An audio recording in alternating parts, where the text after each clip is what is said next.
মম চিত্ত রাগে তব চরণ দিয়েছি রাঙিয়া। বৈশাখ মানেই রবীন্দ্রনাথ। গানে গানে কবিতা নাটকে তোমারই সৃজনে তোমারই করি বরণ। তুমি চিরস্থায়ী হে মহিরহ, তুমি ব্যতিক্রমী এক পুরুষ।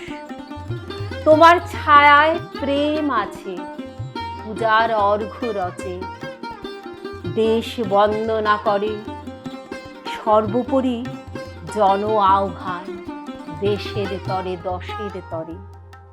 আজি প্রণমী তোমারে চরিব নাথ সংসার কাজে।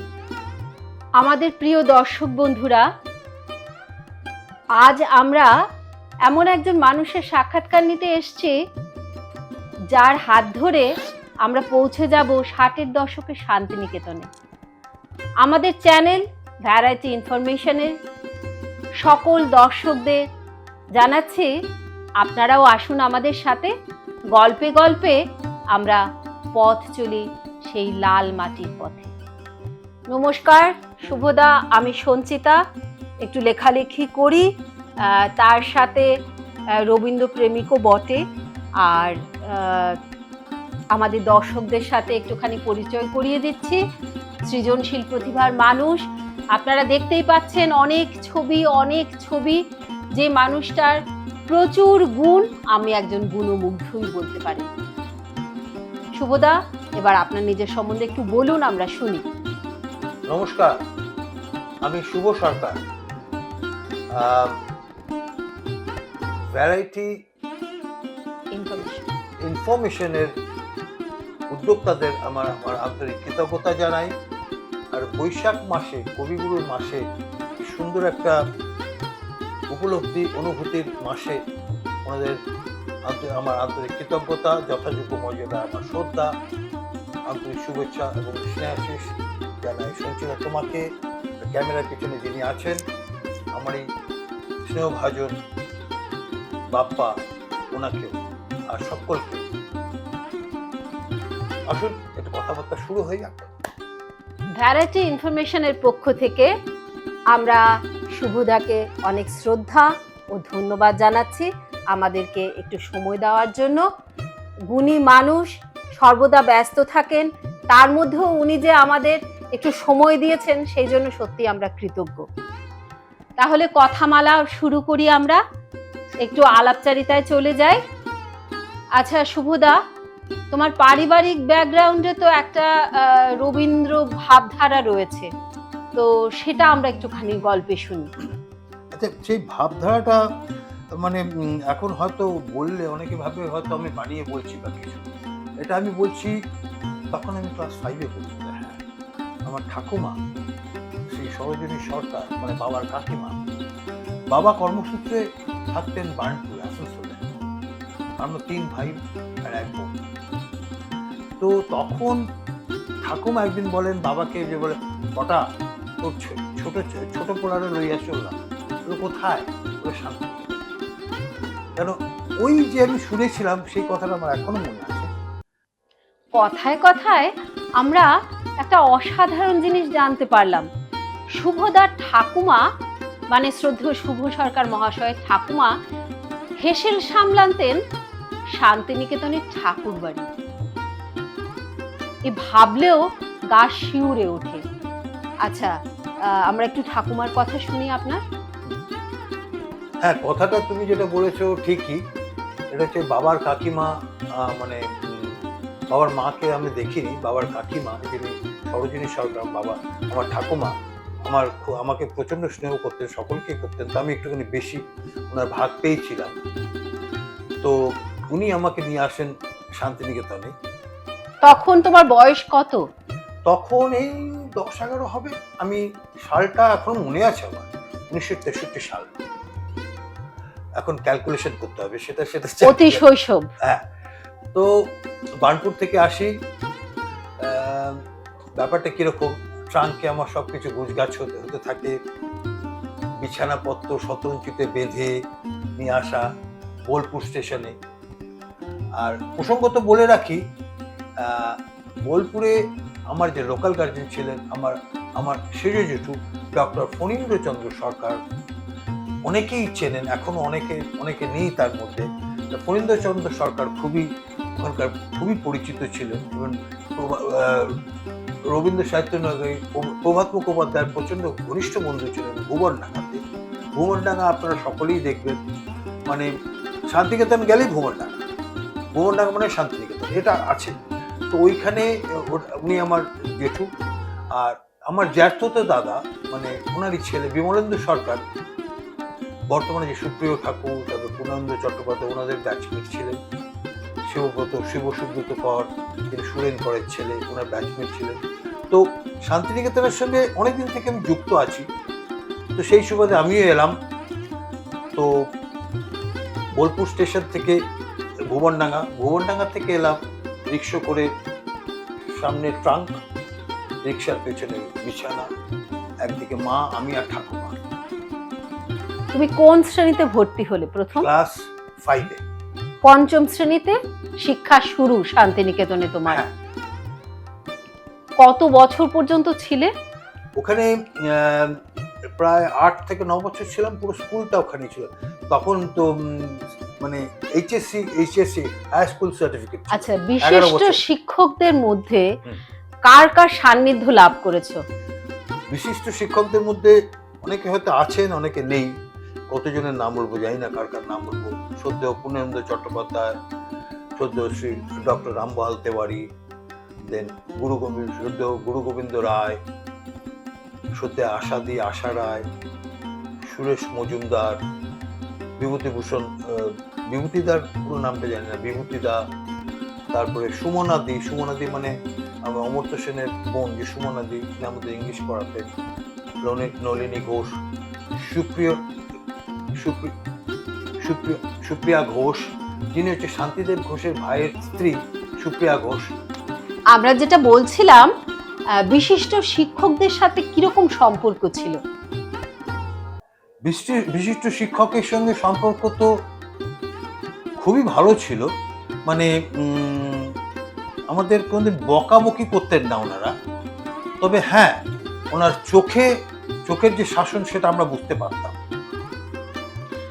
আসলে তৎকালীন যুগে খুব সম্ভবত ছাত্র শিক্ষক সম্পর্কটা পিতা পুত্র অনেকটা, তার সাথে স্নেহ মিশ্রিত সন্তান ভাতৃসম একটা বিষয় কাজ করত। আমি কথায় কথায় বলি যে সুপ্রিয়া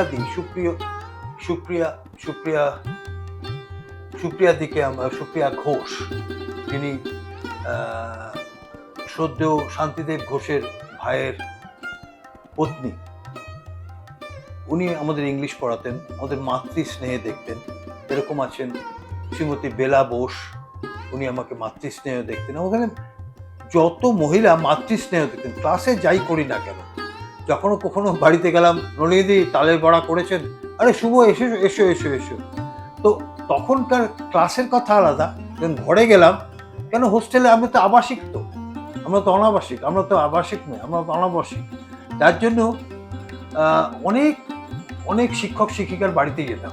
শিক্ষকের কাছে গেলে, বাড়িতে গেলে, বৌদি তো ছিলই। বৌদি মালপো করেছেন নাকি শুনলাম, সুবীর মজুমদার, যিনি সন্তোষচন্দ্র মজুমদারের নাতি। সুবীর মজুমদার, শুভ তুমি খুব দুষ্টুমি করছো। তার মানে বুঝলাম সেদিনে মালপোয়া খাবো। তোমরা কোন ক্লাস থেকে বাইরে উন্মুক্ত শিক্ষাঙ্গনের এলে? আমি ক্লাস 5 থেকেই আমরা বাইরে, ক্লাস 5 থেকে পঞ্চম শ্রেণী থেকে আমরা বাইরেই পড়াশোনা করতাম। কারণ ক্লাস ঘরের দরকার ছিল না তখন। কেন, বাংলা, ইতিহাস, ভূগোল, জীববিজ্ঞান, যেটা পরে সায়েন্সের নাম দেওয়া হয়েছে, এসবের জন্য আমরা বাইরেই ক্লাসটা হতো। আমাদের জীববিজ্ঞান পড়াতেন শ্রী বারীন্দ্রচন্দ্র মল্লিক মশাই। ওনার সঙ্গে আমরা হেঁটে গাছ চেনা, প্রজাপতি কি করে, তারপরে কাঠবিড়ালি, নানান ধরনের গাছের বীজ, ওইখানেও ওরকম ভাবে যেতাম, যার জন্য ক্লাসটা আমাদের খুব ইন্টারেস্টিং। একদিকে প্রথাগত শিক্ষা, অন্যদিকে প্রকৃতিগত শিক্ষায় শিক্ষিত করে তোলার একটা প্রচেষ্টা, আমার তাই মনে হয়। ঠিক তাই। মানে ওখানে থেকে এই যে আমলকি, হর্তুকি, বয়রা চিনলাম ওখান থেকেই, লজ্জাবতী লতা, তারপর আরো কত গাছ, অনেক গাছ, নানা ঔষধি গাছ। হ্যাঁ, নানা মহাঔষধি গাছ। আচ্ছা, তোমরা ছাতিমের সাথে কথা বলতে? ছাতিমতলা তো একটা বিশাল একটা ছাতিমতলা একটা মানে ওটা একটা আমাদের মানে শ্রদ্ধার জায়গা। ছাতিমতলা কথা বলতাম, মানে ওখানে কোনো কিছু হলে ছাতিম পাতা দিয়ে কোনো সম্বর্ধনা দেওয়ার সময়, সম্বর্ধনা যখন দিতেন ছাতিমতলা দেশকোত্তম বা কোনো রকমের আনুষ্ঠানিক সম্বর্ধনা হলে ছাতিম পাতা দিয়ে দেওয়া হতো। আর যার জন্য ছাতিমতলা এই জন্যই, এইখানেই দেবেন্দ্রনাথ ঠাকুর ওনার দীক্ষা লাভ করেছিলেন, ছাতিমতলায়। তাহলে আমরা ধীর গতিতে এবার ছাতিমতলা থেকে উপাসনা গৃহের দিকে যাই। বেশ। তোমাদের উপাসনা কবে কবে হতো? উপাসনা সপ্তাহে একদিন হতো, এটা ছিল বুধবার উপাসনা হতো। অথচ একটা নিয়ম শৃঙ্খলা, মানে আজকাল ইংলিশ মিডিয়াম স্কুলে যেরকম বলা হয় ডিসিপ্লিনটা জীবনে মাস্ট, তুমি যদি ডিসিপ্লিন না হও তোমার জীবনে কিছু হবে না। অথচ শান্তিনিকেতন হচ্ছে এক উন্মুক্ত শিক্ষার অঙ্গন, যেখানে পরিবেশ এবং পরিস্থিতি তাকে এমনভাবে বাস্তবায়িত করেছিলেন গুরুদেব, যেখানে মানুষ প্রকৃতিগত শিক্ষায় শিক্ষিত হবেন, অথচ মানবিক হৃদয় থাকবে এবং সৃজনশীল প্রতিভা থাকবে, তার সাথে থাকবে নিয়মানুবর্তিতা। সেই সম্পর্কে দু চার কথা শুনি। এই প্রসঙ্গে আমি একটা কথা বলি, যে বুধবার দিন যে উপাসনা হতো, তখন আমাদের ধুতি পাঞ্জাবি পরে যেতে হতো। ধুতি পাঞ্জাবি সকলকে? হ্যাঁ, ধুতি তো আমি কোনোদিন পরিনি। তখন আমি ক্লাস 5-এ, হোস্টেলে, ঘন্টা পড়ে গেছে, যেতে হবে, কিচেনে যাব, খাবো দাবো, তারপরে ধুতি নিয়ে ঘুরে বেড়াচ্ছি। তখন চন্দ্রদা, এই ছেলে কি করছিস? আমি ধুতি পড়তে জানি না, ওতে এদিকে আয়। চন্দ্রদয় ঘোষ, মমতা শঙ্কর চন্দ্রদয় ঘোষ, উনি এখনো যখন কথা হয় বলে আমাকে পাগলা বলে ডাকেন। ওটা স্মৃতি এখনো রয়েছে মনের মধ্যে।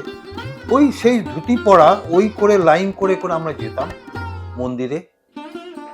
মন্দিরে গান, উপাসনার নানান স্তোত্র পাঠ হতো। তারপরে ওইখান থেকে হলো, হওয়ার পরে ওটা 1.5 ঘন্টা থেকে 1.5 ঘন্টা কি 2 ঘন্টা ম্যাক্সিমাম হতো। যারা গান করতেন বা গানই করতেন, আর স্তুতি মানে উপনিষদের পড়া হতো, যিনি আচার্য বসতেন মধ্যখানে, আর আমরা বসতাম ভেতরে বা বাইরে জায়গার। যদি আপনি গিয়ে থাকেন ওখানে শান্তিনিকেতনে, দেখবেন বাড়ির চারিদিকে বিশাল চাতাল আছে, কাঁচের ঘর। ওয়ার্ল্ডের মধ্যে একটাই ঘর যেটা হচ্ছে কাঁচের লোহার ফ্রেম দিয়ে উপাসনা গৃহ। তো ওইখানে হতো। ওইখানে হওয়ার পরে কি হতো, আমরা চলে যেতাম পুরনো ঘণ্টাতলায়, গৌরপ্রাঙ্গণের কাছে। ওটা কি, মন্দিরের পরে আশ্রমে সব কাগজপত্র পড়ে থাকতো, সেগুলোকে তুলে তুলে তুলে তুলে ফেলা। তো প্রত্যেক সপ্তাহে কোনো না কোনো ক্লাস। তো তার জন্য তার যে শিক্ষক শিক্ষিকারা থাকতেন, উমাদি বা সুপ্রিয়াদি বা লেবুদা বা নলি দিদি, তো সকলকে বলা থাকতো। তো আগে আমরা জানতে পারতাম যে আমাদের আজকে কাজ আছে। তো ওই একটা পরিষ্কার, ওই যে বললেন উন্মুক্ত, তখন আমরা নিজের থেকে ওটা পরিষ্কার করতাম, পরিষ্কার করে জায়গার মধ্যে রেখে। এখন যেটা গার্বেজ তোলার হয়, ওটা আমরা শুরু করেছি, আমরা অনেকদিন ধরেই করেছি। ওটার থেকে অনেক কিছুই শিখেছি, যে নিজের কাজ, যেরকম হোস্টেলে গিয়ে নিজের কাপড় চোপড় কাচা। রবীন্দ্রনাথ কিন্তু বিশ্ব শিক্ষক, কারণ রবীন্দ্রনাথ দার্শনিক, তার দর্শন মানুষের তৃতীয় নেত্র উন্মোচন করে। সেই কারণেই বিশ্ব সংসার তাকে গুরুদেব হিসেবে শ্রদ্ধা করেন। গুরু হচ্ছেন শিক্ষক, গু শব্দ হচ্ছে অন্ধকার, আর শিক্ষক সেই অন্ধকার থেকে আলোর পথে নিয়ে যায় তার সন্তানকে, স্নেহধন্যদের মানে ছাত্রদের। কাজেই রবীন্দ্রনাথ, দার্শনিক রবীন্দ্রনাথ, শিক্ষক রবীন্দ্রনাথ আমাদেরকে আলোর পথ দেখিয়েছেন। সহমত। আর আমার দুর্ভাগ্য, ছোটবেলা থেকে আমারও অনেক স্বপ্ন ছিল শান্তিনিকেতনে পড়াশোনা করব। যেহেতু আমার জীবনে ফাইন আর্টসটার প্রতি আমার ভীষণ একটা ভালো লাগা, ভালোবাসা ছিল, কিন্তু পরবর্তী পর্যায়ে আর হয়ে ওঠেনি। কলকাতা বিশ্ববিদ্যালয়ে ছিলাম, পড়াশোনা করেছি এবং ইতিহাস নিয়ে। আমাদের শৈশবে এমন একটা বিষয় ছিল, কাউকে যদি কখনো শুনেছি যে শান্তিনিকেতনে পড়াশোনা করছেন বা শান্তিনিকেতন থেকে পাশ করে বেরিয়ে এসছেন, আমাদের কাছে মনে হতো যেন ওনাকে স্পর্শ করা মানে রবীন্দ্র স্নেহ কিছুটা চুইয়ে যেন এলো আমার কাছে। আচ্ছা, এখন কি পেছন ফিরে যদি, এই তো কিছুদিন আগেও তুমি গেছিলে, পেছন ফিরে সেই ছাতিম, সেই উপাসনা গৃহ, সেই ক্লাসরুম, সেই পলাশ শিমুল, এখন কি কোথাও বেদনা অনুভব হয়? পরিবেশ পরিস্থিতিগত কারণের কথা আমি জিজ্ঞেস করছি। হ্যাঁ, এখন কি হয়েছে, নানান পারিপার্শ্বিক নানান বিষয়ের উপরে নির্ভর করে চারিদিকে একটা সিকিউরিটি, যেটা খোলা আমরা দেখতাম না কোনোদিন, সেটা দেখেছি। মানে বর্তমানে উন্মুক্ততার অভাব, একটুখানি মানে ঢুকতে গেলে ইতস্তত ভাব, একটু দম বন্ধ হয়ে আসে। ঢুকবো কি না, হয় না, ঢুকতে দেবে না, এরকম। তবে ইচ্ছা থাকলে উপায় হয়। সুনীতি কুমার পাঠক, ওনার কাছে যখন গিয়েছিলাম, উনি 101 বছর বয়স ওনার এখন। ওর ছেলে পুত্র আবার আমার ব্যাচমেট, উনি খুবই, আশিস পাঠক, চণ্ডীগড়ের নিউরোলজিস্ট, খুবই আমার ছোটবেলার বন্ধু, হাফ প্যান্ট পরা বন্ধু যাকে বলে। তো ওখানে গিয়ে ওনার সঙ্গে অনেকক্ষণ গল্প হয়েছে। ওনাকে আমার তৈরি কিছু ছবিও দিয়েছি, মানে একটা ছবি দিয়েছি, ওনার অটোগ্রাফও নিয়েছি। ওখান থেকে তারপরে গেলাম সেলিম মুন্সি, আমার আঁকার শিক্ষকের মধ্যে প্রথম যে গুরু, 3 গুরু, হচ্ছে শ্রদ্ধেয় পরিতোষ বন্দ্যোপাধ্যায়, শ্রদ্ধেয় ক্ষমা ঘোষ, যিনি একাধারে সঙ্গীত শিল্পী, বাটিক, নৃত্য প্লাস ফাইন আর্টসের তো আছে উনি, আর ছিলেন সেলিম মুন্সি। সেলিম মুন্সির এখন 90 বছর বয়স। আমি গিয়েছিলাম দেখা করতে, উনি দেখে এত খুশি হয়েছেন যে কি বলবো, কিছু বলার নেই। ওনার থেকে আমি অটোগ্রাফ একটা নিয়েছিলাম, সে অটোগ্রাফের ভাষাটা যদি তোমরা যদি আমাকে সময় দাও, আমি এখনই পাঠ করে শোনাতে পারি যে কি ভাষায় উনি লিখেছিলেন আমাকে। শুভদার কথার মাঝখানে আমি একটুখানি ঢুকেই পড়লাম। শুভদাকে থামিয়ে আমি আমাদের দর্শকদের সাথে ভাগ করে নিচ্ছি, যে মানুষটার সাথে আমরা এতটা সময় ধরে কথা বলছি, সেই মানুষটা সৃজনশীল প্রতিভার অধিকারী তো বটেই, তবে প্রাতিষ্ঠানিকভাবে কিন্তু উনি আঁকাঝোঁকা কখনোই শেখেননি। এটা উনার নিজস্বতা। অনেক গুণীজনের সান্নিধ্য যেরকম লাভ করেছেন, যেরকম শ্রদ্ধেয় আচার্য রামকিঙ্কর বেজ, নন্দলাল বোস, আচার্য নন্দলাল বোস। শুভদা, নন্দলাল বোসকে তুমি কি বলতে? নন্দলাল দাদু? হ্যাঁ, আমরা দাদু বলতাম। আর সেটা একটুখানি শুনি গল্প। সেটা মজার গল্প। নন্দলাল দাদু এই যেতে বলতাম, ওনাকে 3 বছরের মতন পেয়েছিলাম। ওনার জন্মদিনে 3রা ডিসেম্বর, ওনার জন্মদিনে তো লাইন করে করে তখন আমরা যেতাম। তখন গিয়ে উনি প্রণাম করতাম, প্রণাম করলে হরলিক্সের বয়ম থেকে একটা করে লবির জুস বার করে দিতেন। তো মানে রিটার্ন গিফট যাকে বলে। প্রণাম করলাম, উনি একটা করে লজেন্স দিলেন। তো আমাকে উনি দুষ্টু ছেলে বলতেন। কেন? আমি কখনো একটা লজেন্সে সন্তুষ্ট হতাম না। প্রণাম করলেই না দাদু, আমাকে একটা চলবে না, আমার 2টো চাই। কেন রে, তোকে 2টো দেবো? বলে দাদু শোনো, ভাষাটা ছিল এই, দাদু শোনো, আমরা হোস্টেলের ছেলে, আমার হোস্টেলের ছেলে, আমাদের কাছে পয়সা করি নেই। আনন্দবাজার মহালয়ার দিন যে মেলা হতো তখন পেতাম 2 টাকা, তখন আমরা বড় লোক। আবার পৌষ মেলার সময় পেতাম আমরা 5 টাকা, তখন আমরা লাখপতি। পয়সা কোথায়? তুমি এখন একটা দেবে, এখন একটা খাবো, হোস্টেলে গিয়ে খাবো, কিন্তু উনি দিতেন। এটা আমার এখনো মনে আছে। আর আমি যখন এটা বলি আমার গায়ে এখনো লোম খাড়া হয়ে ওঠে। তো ওই যে ওনার সান্নিধ্য পেয়েছি, এটাই বিশাল প্রাপ্তি। আসলে শৈশব কৈশোরে তোমাদের সময়টা বা পরবর্তী প্রজন্মেও চাহিদা জিনিসটা বোধহয় অনেক কম ছিল।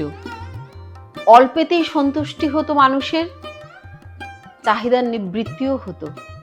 তাই বোধহয় মানুষ যেটাকে অ্যাচিভ করার জন্য দৌড়তো সেটায় প্রচন্ড কনসেন্ট্রেট করতে পারতো এবং গিয়ে পৌঁছে যেতে পারতো। তোমার সঙ্গে সহমত, আমি শুনছি না, সত্যি সহমত। অল্পতে সন্তুষ্টি ছিলাম। যেমন একটু গল্প শুনি। জাম গাছে উঠেছি, সাদা জামের দাগ জামাতে পড়েছে। বাড়িতে থেকে 4টে জামা দিয়েছিল, যখন নিয়ে গেছি 3টে জামা। ওগুলো কোথায় গেছে? মার ফার পড়েছে ঠিকই, তো জামের দাগ আছে, তখন তো ওটাতে নিয়ে যাবে। তো ওই 4টে জামা মানে আমাদের কাছে মানে 3টে জামা হয়ে গেল। না ওই অতটুকুতে মানে অল্পতে সন্তুষ্টি। কখনো মনে হয়নি যে আমার 10টা জামা নেই কেন? না, ওসব কিছু মনে নেই। এখনকার মতো এত চাহিদা বেশি নেই, ছিল অল্পতে সন্তুষ্টি ছিল। আসলে কখনো তোমাদের মনে হয়নি যে আমার 10টা জামা নেই কেন? তা ঠিক, ওসব কিছুই মনে হতো না। আর তোমাদের শৈশবের ওই গল্পগুলো বলো, যেগুলো আমরা শুনেছি, সেই তোমাদের গাছে চড়া, বৃষ্টি ভেজা, ক্লাস ফাঁকি দেওয়া, কাঠবেড়ালি নিয়ে ঘুরে বেড়ানো, ওগুলো একটু বলো। হ্যাঁ, কাঠবিড়ালির কথাটা বলি তাহলে। কাঠবিড়ালি, আমি কাঠবিড়ালির বাচ্চা পেরেছি আম গাছের থেকে, আমরা কুঞ্জ থেকে পেরেছি, পেরে ওটাকে যত্ন করেছি, বেশি দিন রাখতে পারিনি। এমনও হয়েছে পাঞ্জাবির পকেটে রেখেছি কাঠবিড়ালি, গিয়ে ঘাড়ের থেকে সেখানে, তখন একজন আমার সহপাঠী, ভুলে গেছি। ওটা কি ক্লাস চলাকালীন অবস্থা? নলিনীদের ক্লাস ছিল, বাংলা ক্লাস ছিল, এখনো মনে আছে। আমাকে চোখ দিয়ে দেখাতে, তখন আমাকে এরকম করতে হবে, তখন বলছি কি, আমি কাঠবিড়ালি সঙ্গে সঙ্গে দিয়ে পকেটে রেখেছি। সে অনেকে দুঃসাহসিক ব্যাপার। টিচারের কাছে গেছি কাঠবিড়ালি নিয়ে সঙ্গে করে, কিন্তু ভাবতে পারি তো এখন হাসি পাচ্ছে, কিন্তু এটা আমরা করেছি। এরকম টুকিটাকি তো অনেক গল্প আছে, যেরকম গোয়ালপাড়াতে যখন আমরা পিকনিক করতে যেতাম, চড়ুইভাতি, গরুর গাড়ি করে যাচ্ছি, গরুর গাড়ির মধ্যে বসে টুকুর করতে, ওই গরু গাড়ি তো আমাদের বিশাল, কেউ গান করতে যাচ্ছে, তারপর ওখানে গিয়ে কোপাইয়ের জলে গামছা দিয়ে মাছ ধরছি আর হরলিক্সের বোতলের মধ্যে ঢোকাচ্ছি, ঠিক আছে? তো ওইটা নিয়ে যাব হোস্টেলে। আবার ওটা হয়ে যাওয়ার পর তারপরে কি করব, চলে গেলাম গ্রামে। কি নেবো? লাবাতটা কি? পাটালি গুড়ের ছোট সংস্করণ, মাটির মধ্যে খোপ যে ইডলি করে, ইডলির ছোপ, তার মধ্যে গুড় দিয়ে, ওগুলো হচ্ছে লাবাত খেতাম। তো এরকম মানে এতদিন কবেকার কথা এখনো মনে আছে, কিন্তু পরিষ্কার। বালি কুড়িয়ে যখন করলাম, বাড়িটাকে পরিষ্কার, যেরকম ফিল্টার করে যে জলটা এলো, সেই জলটা আবার হরলিক্সের বোতলে ঢোকালাম, নিয়ে গেলাম। তারপরে পিকনিকের সময় গান হচ্ছে, নাচ হচ্ছে, ক্রিকেট খেলা হচ্ছে, আবার বিকেলে ট্যাং অল দোজ ডেজ, ওই যে কুমোরপাড়ার গরুর গাড়ি বোঝাই করা কলসিহারি, ওই কথাটা মানে এগুলো এখনো মনে আছে আমার পরিষ্কার। আর বৃষ্টি এলে তোমাদের আনন্দ? বৃষ্টি হলে ক্লাস 8 পর্যন্ত কি হতো, আমাদের কোনো ঘরের মধ্যে ক্লাস হতো না। ওই যে আগে বলেছিলাম, জীববিজ্ঞান, বাংলা, অঙ্ক, ইংলিশ বা এসব কিছু তো ঘরে না হলেও চলবে, প্রকৃতির সঙ্গে। ক্লাস 8 পর্যন্ত আমরা খুব মানে, তখন আমার এখনো মনে আছে, ডক্টর অমিয় কুমার সেন, নীলিমা সেনের হাজবেন্ড, প্রিন্সিপাল ছিলেন। ব্যাস, অমিয়দার সঙ্গে অ্যাটাক মানে আজকে আউটিং, আচ্ছা ঠিক আছে, এত শ্রেণী থেকে এত শ্রেণী আউটিং। আউটিং মানে ওই টিচারদের সঙ্গে সঙ্গে হাঁটতে হাঁটতে হাঁটতে হাঁটতে গান করতে করতে যাচ্ছি। বৃষ্টি থেমে গেছে কিন্তু আমরা যাচ্ছি, ওই আউটিং, পুরো ক্লাস বন্ধ হয়ে গেল। এটা ছিল আমাদের প্রচন্ড, মানে বৃষ্টি পড়লে। সুপারের সাথে তোমরা একবার সিনেমা দেখতে গেছিলে, সেটা একটুখানি আমাদের সাথে ভাগ করো, আমাদের দর্শকদের সাথে, কারণ এখন আর তোমার শাস্তির কোনো ভয় নেই। সিনেমা দেখতে গিয়েছিলাম কথাটা ঠিক নয়, ওনাকে তুলে নিয়ে গিয়েছিলাম সিনেমা দেখতে। পৌষ মেলার সময় হঠাৎ খেয়াল হলো সিনেমা যাব, তো আমি তো শিরোমণি ছিলাম, তো যাই হোক করে কোনো রকমে বুঝিয়ে ভাজিয়ে ধনপতিদাকে নিয়ে গেছিলাম। বলেছিলাম রবীন্দ্রনাথ ঠাকুরের বর্ণালী সিনেমা হচ্ছে। তখন আমরা তো জানতাম যদিও ওটা বর্ণালী সিনেমা নয়, ওটা রাজ কাপুরের শ্রী 420, ওনাকে নিয়ে গেছিলাম। তো তখনকার মুখটা যদি এখন কিছু ক্যামেরা নেই, যখন যদি থাকতো ওটা তুলে রাখতাম, ওটা একটা বিশাল ব্যাপার। কেন উনি সঙ্গে নিয়ে গেছিলেন বলে আমরা আর কোনো কিছু পরে কিছু হয়নি। তবে হ্যাঁ, উনি জাননি, আমরা ওনাকে তুলে নিয়ে গেছিলাম। তবে আরেকটা কথাও আমি শুনতে চাই, আমাদের দর্শকরাও শুনবে আমার সাথে সাথে। ওই তোমাদের বাউল আঙ্গিকের গান আর বাউল চর্চা, সেই লাল মাটির সাথে বাউলের তো একটা আত্মিক সংযোগ, সেই সম্পর্কে একটু শুনবো। হ্যাঁ, বাউলাঙ্গে লাল মাটি যেখানে, বাউলাঙ্গ তো হবেই। আর কবিগুরুর সঙ্গে লালুল ফকিরের একটা আত্মিক সম্পর্ক ছিল, ওনার কথাবার্তা, ওনার লেখা, সব কিছু। আর অবভিয়াসলি মানে সেই সুবাদে বাউল তো তখনও ছিল, এখনো ছিল। তবে এখনকার বাউলের সঙ্গে তখনকার বাউল একটু অন্যরকম ছিল। এখন যেরকম তোমরা বলো, যেটা কি বলে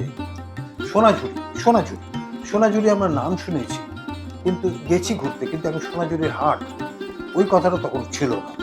বাউল হতো, সব কিছু হতো। তো ওই বাউল আমরা আগে শুনেওছি, দেখেছি। আমাদের অনেক বন্ধু বান্ধব সব অনেক সাঁওতাল গ্রামে যেতাম, তখন অনেক কিছু শুনেছি, অনেক দেখেছি। তারপর একটা মহুয়া ফল খেতাম, এও দেখেছি, এও খেয়েছি। তারপর হোলি, বসন্ত উৎসবে একটা বিশাল আনন্দ হতো, সেটাও উপলব্ধি করেছি। মানে সবকিছু করে বসন্ত যখন এসেই গেল, তখন প্রেমের টানটাও একটু শুনতে হবে আমাদের।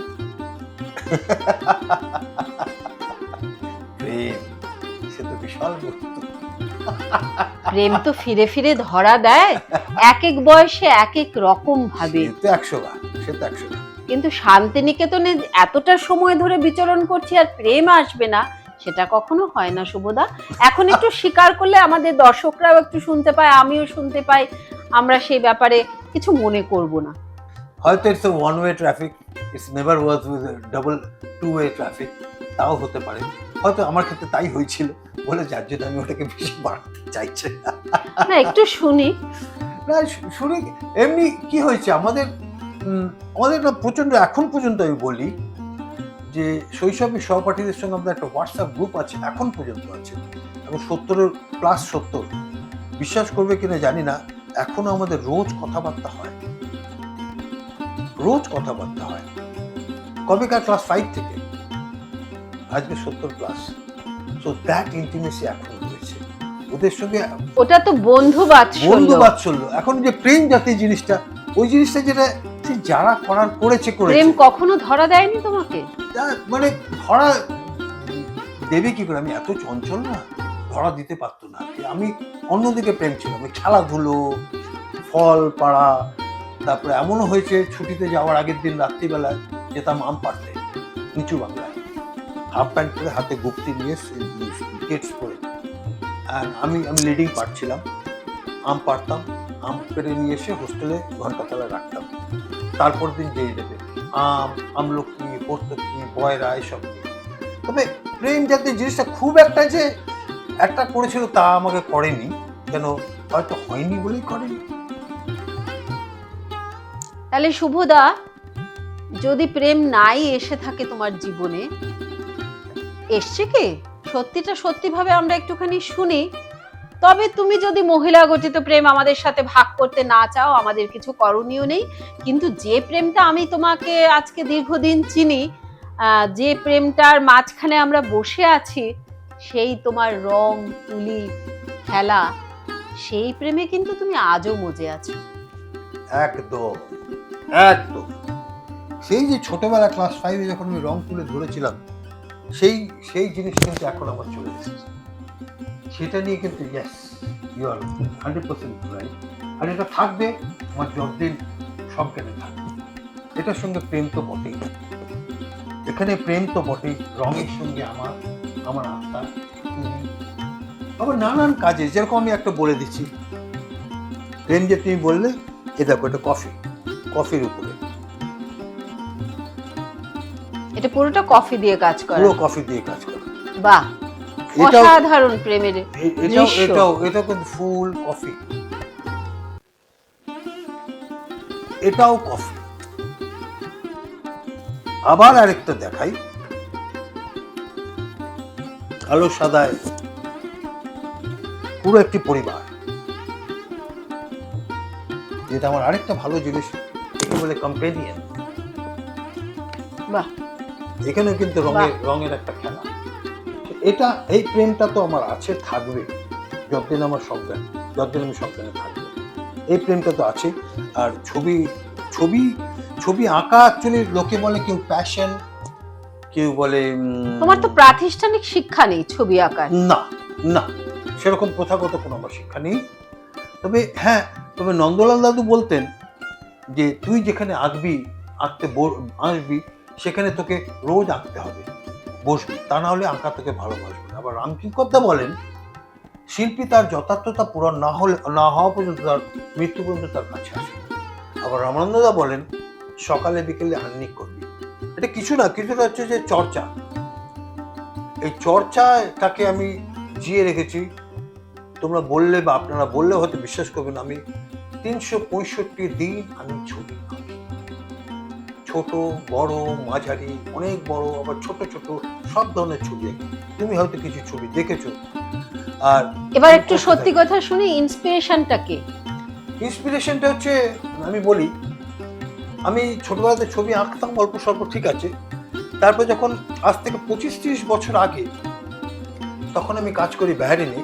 আমার তো আমার গিন্নি একদিন সন্ধ্যাবেলা হচ্ছে, শুনছো কি, তুমি না ছবি আঁকো, তুমি শান্তিনিকেতনে তো, উনি আজকে নেই, আজকে তো উপরে, ও সেই যে উনি বলেছিলেন, ওইটাকে আমি বললাম তাই। সেই থেকে আমার আরম্ভ হয়েছে। তারপরে আমার পুত্র সুপ্রিয়, কন্যা সৌমি, এর তো ইন্সপিরেশন আছেই, প্লাস আমার সঙ্গে আছেন মিনি বসুরা, একজন লন্ডনে আছেন উনি, প্লাস আরও অনেক গুণী শিল্পী, অনেক গুণী মানুষ, যেরকম দিলীপ বন্দ্যোপাধ্যায়, তারপরে কার নাম বলবো, অনেক অনেক গুণী মানুষের সান্নিধ্য পেয়েছি। তো ওনাদের সান্নিধ্যতে পেয়ে আমার একটা নিজের মধ্যে একটা বেশ কি বলবো, আত্মশক্তি তো হয়েছেই, আর অনুপ্রেরণা পাই। আর কোনো কিছু করতে গেলে শেষ না করে উঠবো না, আর ওটাই আমার মেন। আর সেই নিয়ে আঁকাটাকে আমি এটাকে অ্যাকচুয়ালি সাধনা বলে বিবেচনা করি। It's like a divinity, it's like a devotions, it's not like a passion, it's not like a hobby. So আমি যখনই কিছু করি, এটা আমার নিজের আধ্যাত্মিক, নিজের আত্মিক সম্পর্কের সঙ্গে, আঁকার সঙ্গে জুড়ে ফেলেছি। সেই থেকে আমার কখনো নিজেকে না, একটা ভালো কথা বলি যে নিজেকে কোনো বোর ফিল করি না। কখনো কিছু করতে গেলে আমি রোজ আঁকি, যখন ঘুম থেকে উঠলাম কোনো কিছু না আঁকি। এমন একজন গুণী শিল্পী বলেছেন, ভোরবেলা উঠে যেন পাশে যেন থাকবে, যেন তোর খাতা পেন্সিল, যেন দেখে যেন তুই ঘুম থেকে উঠে কিছু পড়েছিস রাত্রিবেলা।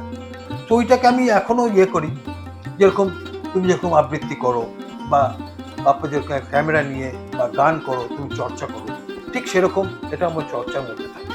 হ্যাঁ, ওটার সঙ্গে আমার প্রেম আমার ছিল, আছে এবং থাকবে। বাহ, অসাধারণ। প্রেমটা আসলে নানা রকমের হয়। যারা আমরা লেখালেখি করি, আমাদের মধ্যে একটা কনসেপ্ট আছে যে প্রথম 2 লাইন কবিতার ঈশ্বর লেখেন, তারপরেরটা কবি লেখেন, শেষও করেন ঈশ্বর। কারণ অক্ষর বৃত্তটা কমপ্লিট করেন কবি নয়, ঈশ্বর। তাহলে শুভদা, এই তোমার কলম, কালি, কাগজ রং তুলি, এই নিয়ে তোমার পরবর্তী চিন্তা ভাবনা কি? পরবর্তী চিন্তা ভাবনা এই চিত্রশিল্পী সৃজনশীলতার সঙ্গে আমার যে একটা আত্মিক সম্পর্ক হয়েছে, মানে পরের প্রজন্মকে আমি সেটাই বলতে চাই যে সব কিছুর মধ্যে একটা নিজেকে খুঁজে পাওয়ার চেষ্টা, রঙের সঙ্গে খেলা, ছবির সঙ্গে খেলা, সবসময় যে তোমাকে কারো থেকে কপি করতে হবে তা নয়, নিজের চর্চাকে করে যেতে হবে। আর ওটা যখনই করবে নিজের মধ্যে একটা অন্য একটা অনুভূতি পাবে, আর তাতে তোমার একটা নিজের একটা আত্মবিশ্বাস বৃদ্ধি পায়। আত্মবিশ্বাস তো বৃদ্ধি হবে। আর আমার কথা হচ্ছে যে আমার ইচ্ছা যে আমার ছবি থেকে যদি কোনো রকমের কারো আমার ছবি যদি বিক্রি হয় কমার্শিয়াল বাণিজ্যিক দিক থেকে, তার কিছু লভ্যাংশ আমি দিতে চাই, যেরকম ডিফেন্ডাম, তারপরে অটিজম বাচ্চা, তারপরে ব্লাইন্ড সোসাইটি, তারপরে এমনও অনেক সোসাইটি আছে যারা আমরা এখান থেকে যদি উপকৃত হতে চান, যেটা বেরোবে সেটা ওদের খাতের জন্য। এটা আমার অনেক দিনের ইচ্ছা, কেন আমার cancer patients, so many things you can do it. আর নেক্সট হচ্ছে আমার ইচ্ছা আছে দেশের বাইরে দু একটা জায়গা আমার প্রদর্শনী করার ইচ্ছা আছে। দেশের অনেক জায়গাতেই করেছি, অফলাইন অনলাইন এখনও চলছে। আর ইচ্ছা তো আছেই, ম্যানিফেস্ট করা হয়েছে, হবে তো ঠিকই, কবে হবে কখন হবে তা আমি জানি না, তবে আমি করব ঠিকই এক্সিবিশনস। দেশ বিদেশের অনেক জায়গাতেই তোমার ছবি অনেক প্রশংসিত হয়েছে, যেটা আমরা ইনস্টাগ্রাম বা ফেসবুক মারফত জেনেছি বা জানার চেষ্টা করে থাকি। যারা তোমার গুণমুগ্ধ, তার মধ্যে আমি একজন, অনেক গুণমুগ্ধরাই সেটা জানেন। তো সেটা নিজ মুখে একটু প্রকাশ করলে মনে হয় না যে তুমি খুব একটা লুজার হবে, সেটা একটুখানি বলো। কথাটা কি হয়েছে যে এখানে নিজের মুখে তো নিজে কিছু বলা যায় না। হ্যাঁ, আমার বহুত সৃজনশীলতার বিশ্বের নানান জায়গা থেকে মানে কি বলবো, ভাষা আমি খুঁজে পাচ্ছি, প্রশংসিত হয়েছে, পুরস্কৃত তো হয়েছেই, হচ্ছেও, কন্টিনিউয়াসলি চলেও যাচ্ছে। তো কথা একটা বিশাল, এটা মানে বিশাল প্রাপ্তি, উপরওয়ালার আশীর্বাদে একটা বিশাল প্রাপ্তি। আর গুরুদেবের আশ্রম থেকে যেটা আমি অর্জন করেছি, তারপরে আরো বহু গুণী শিল্পী মানুষ সকলের যে সান্নিধ্য পেয়েছি, ওদের আশীর্বাদে এটা একটা বিশাল প্রাপ্তি।